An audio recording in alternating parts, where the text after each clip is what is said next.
Hey, what's up, everybody? It's Franco here, and I'm back with another Clash of Clans video today. And today we actually finally have well, she's healing right now, but I maxed out Archer Queen. I think that's what the title of this video is going to be, something about Archer Queen maxed out as free to play. And I have actually done this before. So if you look back at my channel, I actually did max out the Queen before at level 95, but as you know, they constantly release new Town Hall levels, so we are going to constantly have new maxed out Archer Queens. So, um, I finally maxed her out to level 100, and this is actually the third hero I've maxed out. So you can tell right there, the Royal Champion is level 50. We have the King level 100, and the Queen finally level 100. And the question that everybody is asking is, can the Queen now finally two-shot collectors? And the answer is still no. The Queen does not do enough damage, and it's so unsatisfying to me when collectors are just this sliver of health and the Queen can't two-shot him, because I feel like the Queen has been able to two-shot him before. I don't really know. But she can two-shot them if they're not supercharged. If they are, she cannot. So it's just that little extra sliver of health, and I guess it's a design choice by Supercell. I'm not really sure exactly. But now that the Queen and King and I guess Royal Champion are fully maxed out, there's only two heroes left for me to do, and that's the Minion Prince and the Grand Warden. So we finally have just one last hero of Dark Elixir to upgrade. And this means that I am going to be putting down the Minion Prince indefinitely and just upgrading him. And honestly, I think like I checked on Clash Ninja, which is like a calculator, it's an API that takes your data from your profile, and it just says how much time is left because it knows how many days are left for each upgrade.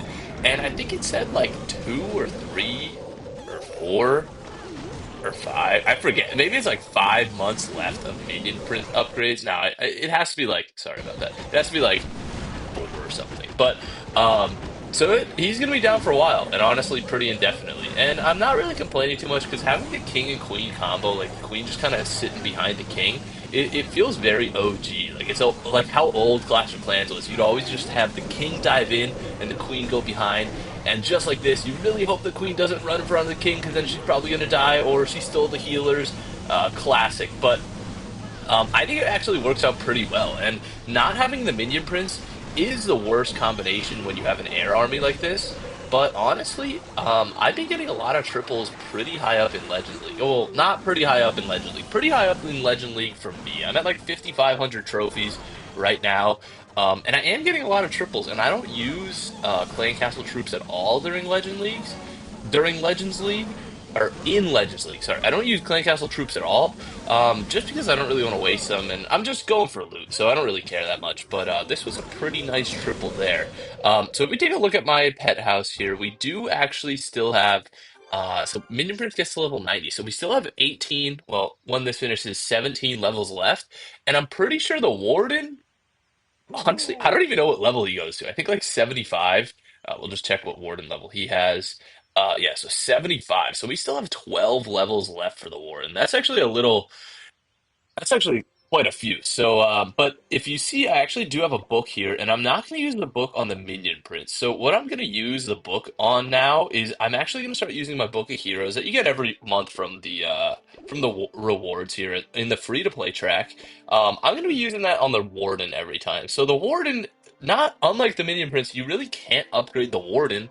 Um, and still have remotely the same strength as an army. So when you upgrade the Warden, like you have no Warden effect, and his abilities are so strong and so overpowered that you really need him up at all times. So, I mean, realistically, I don't really know if I'm ever gonna max out the Warden because I'm gonna get one per month, and it's already March, or we finished March, so we have April, May, June, July, August, September, October, November, December.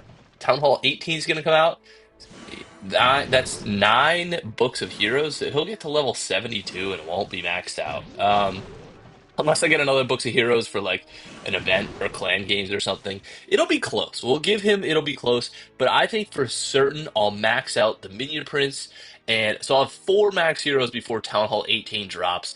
And you already know we're just going to have him going constantly. And I even have an overflow of Dark Elixir because because of this new chest event here. So if you don't know, you click on this little reward here and claim the 5 free chests, this treasure hunt event. I already did it, so I can't really show it off.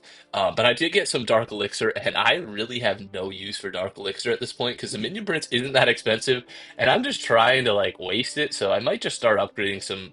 I don't use any of these ground Dark Elixir troops, so I don't know. It's kind of just gonna stay full for like a little while because I did just recently max out my pet house, which I made a video on last video. Uh, yeah, video on last video.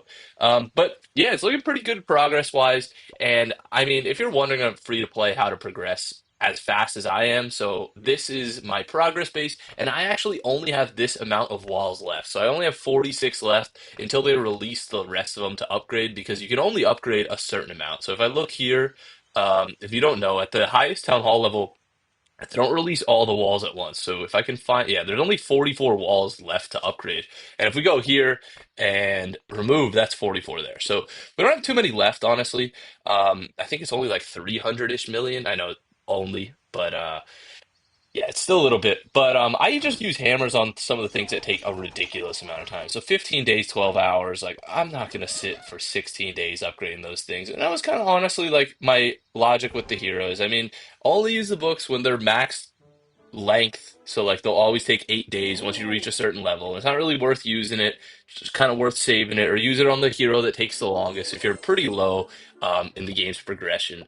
But yeah, I mean it's working out pretty well. And one thing I did also want to show off, apart from the progress and free to play max out Archer Queen, is how good we're doing in war. So if we take a look here at my our war log here for Starryman 2.0, we've only lost one war, two. We have four losses on this war log, but honestly, if we look at how many we've gone perfect for, right now we're on our longest war streak ever. So that's a war streak of 17. And I was combing through my YouTube channel to see how long ago our last war win streak was, and it was a while ago. Like I forget what I was talking about, but the people I was mentioning in the video and stuff, and the war we were in. I think it was like back in Town Hall 15 days. It was like a war streak of 15. So we're actually at 17 right now.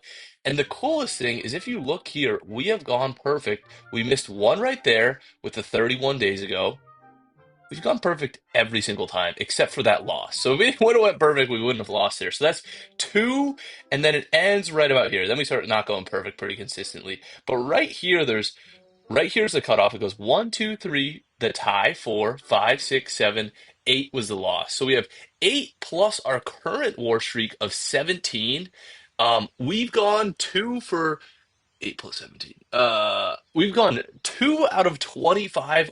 Two out of our 25 last wars have not been perfect. So 23 out of our last 25 wars have been completely perfect, which is kind of cool. And it's about to be a war streak of 18 because I don't really know what this team's deal is. They have a war streak of three, and their clan leader is War Daddy. No, I don't know. I haven't really looked into it because we're not really even getting that many ties. We have a lot of we have a lot of defenses, which is kind of cool. So it shows the meta, in my opinion, is pretty favorable now. You're not constantly having either win or tie, win or tie, win or tie. Um, and it's working out pretty well. So I mean, I can show off a couple attacks. So yeah, actually, I have changed up my attack strategy a little bit. So this is what my new attack strategy is. Now that I said the Minion Prince is upgrading, someone shared this army with me. They said they found it on YouTube or something. One guy in our clan. And I've been starting to do the Spirit Walk, which is the the Royal Champion with the Spirit Fox, and there is one secret that makes this strategy so much better. That I've tried before with the Spirit Fox, and it never works consistently. Spirit Fox dies or something. This one was pretty unlucky that the Spirit Fox died. But if you understand how to use it properly, this, in my opinion, and the guy who told me about this, Alex in our clan, actually is easier to do than constant invisibility. So if we take a look at the timer, so I know it's starting the next phase of the attack here, and I'm just doing the king and queen dive here. I'll fast forward to 4 times, but I'll explain it, and then next attack I show, keep an eye on it.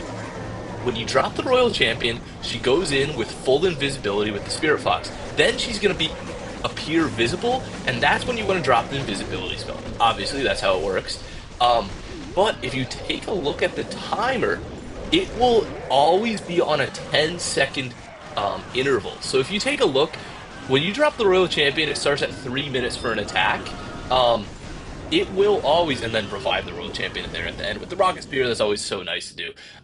But if you take a look at the Royal Champion, when she drops, it'll start at 3 minutes, and then once it hits 256, we'll just show this one that I failed here. Once it hits 256, so right here it starts at 241. It's going to be a little bit off. We want to find a replay. Let me find a replay where it says 3 minutes when I start. Oh, that's a defensive replay.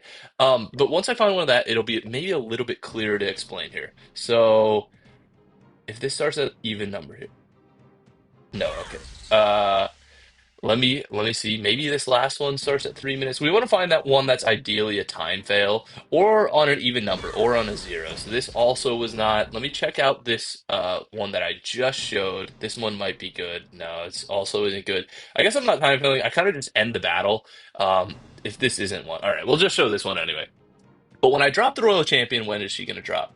At 43. So if we take a look at 43, she's going to have about 3 seconds, whatever, a couple of invisibility, and I drop the first invisibility spell at 238. So if you're doing an attack, it'll be 3 minutes. It will always be at 256, she becomes visible. And then 46, and then 36, then 26. And if you just drop the invisibility spell on the 6 in battle, in this replay, it's on the 8. It's not really accurate. It will always have her invis and then appear for the just right amount of time that the Spirit Fox doesn't take too much damage between the invis and the Spirit Fox ability. So let's look. At 38, I pop the invisibility spell, and she's going to appear visible for just long enough, but just not long enough that nothing hits her. And then once I hit 28 again, I drop another one. And this one will also save it. And if you drop it a little bit too early, she might get exposed a little bit too long here. She does not. Perfect timing. And then once this replay ends in an 8, or I guess I'm doing it at the 9 in this replay. I drop another one, and then she's going to appear visible for a little bit. And that one I mess up a little bit, I'm not going to lie. But that's ultimately what you do. So we'll take a look at this attack log now that I kind of explained it a little bit to see when I decided to drop the Royal Champion. So I decided to drop her at, let's see when she drops. She drops at 29. So at 29, and my first invis is at 25-24. So maybe a little bit after 25. So at 15, I'll probably drop another invis spell here.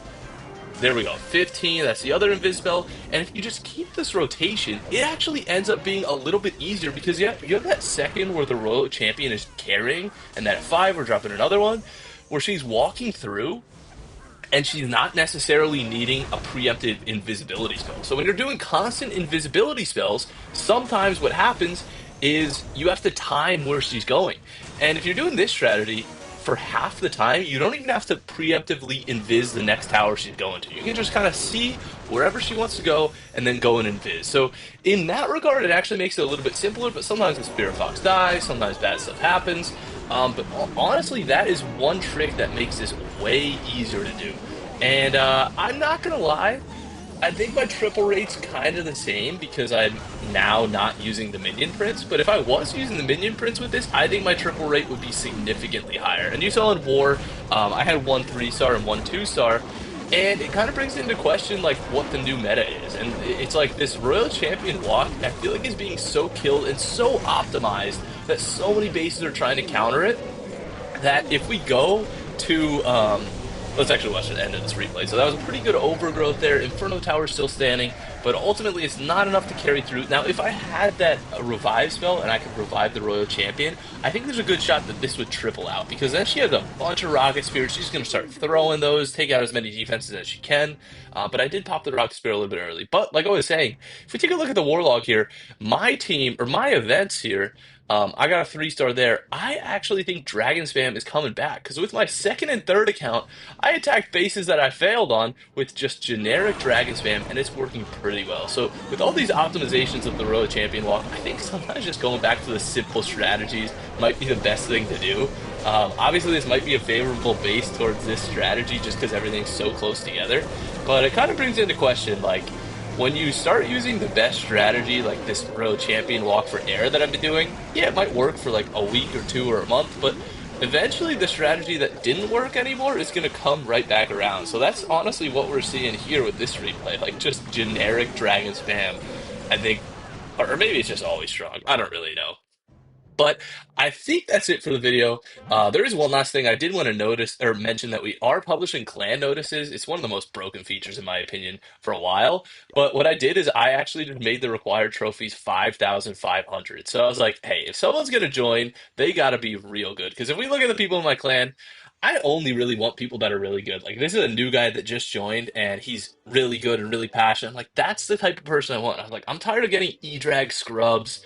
Like, I don't really know how these people are. And it's like, whatever. Like, I'll put them in, I'll throw a couple in, but it's kind of like a waste of our time. And honestly, at this point, I don't want to lose our war streak. So, I mean, the bar is set pretty high. If you're watching this video and you're interested in joining our clan because you're like a more competitive trophy pushing player, I think this is probably the perfect spot. There's constant friendly challenges between these two and advice and different bases and all this different stuff. But yeah, that's it for the video. I hope you guys enjoyed it, and I will see you in the next one. Peace.